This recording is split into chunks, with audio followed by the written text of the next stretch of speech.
Оралда бөлшек салықтың мөлшерлемесі 3%-ға дейін төмендетілді. Шаһардың экономикалық әлеуетін арттыруды көздеген Аманат партиясы фракциясының ұсынысын кәсіпкерлер қуана қолдады.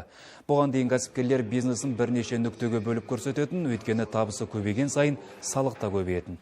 Енді осы өзгерістің арқасында бізге бизнесті дамытып, жұмыс орындарын сақтауға мүмкіндік бар, осылайша сауда көлемін ұлғайтып, тауар мен қызмет сапасын арттыруға жол ашылды дейді кәсіпкерлер. Бүгін біз мәслихаттың отырысында былтырдан бастап сол сұрақты көтеріп, фракция жетекшісі ретінде Аманат партиясының өзім бюджет және экономика тұрақты комиссия мәслихаттың жанындағы мүшесі ретінде соны көтеріп, бүгін шешім тауып тұр. Біз сол салықтың мөлшерін 4%-дан 3%-ға төмендетіп бекіттік. Бөлшек салықтың мөлшерлемесін төмендету биыл 1 қаңтардан бастап күшіне енді. Егер бұл бастама жыл соңына дейін өзін-өзі ақтаса, салық әлі де төмендетіледі. Осылайша салық базасын кеңейту арқылы кәсіпкерлікті көлеңкеден шығаруға болады.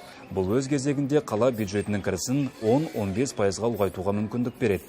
Жеңілдетілген салық режимін өңірдегі 21 мыңнан астам кәсіпкер қолдана алады. Солардың бірі Нұргүл Ашықова. Жеңілдетілген режиммен жұмыс жасадық, упрощенка деп аталады. Оның шеңберінде біздер тек қана 69 миллион табыс көрсете алатын болдық. Егер одан асып кетсек, жаңағы құн салығы төленеді, значит НДС төлеуіміз керек болды.